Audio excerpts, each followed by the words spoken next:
பேரூரு தோடு மேல பொறி போட்டு பூச பண்ணி கோட்டப்படி அத நெருங்கி இலை எடுத்து பூச பண்ணி காந்தமல ஜோதியானவா எங்க காவலாக வந்து சேரப்பா.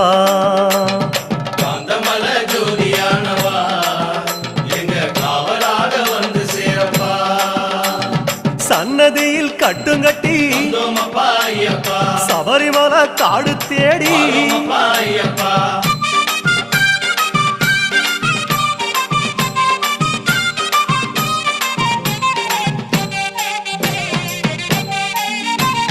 சிவபெருமான் வந்த இடம் சீர்மிகுந்த காளகட்டி காளகட்டி காயோடச்சு அடுத்த அடி அழுத நதி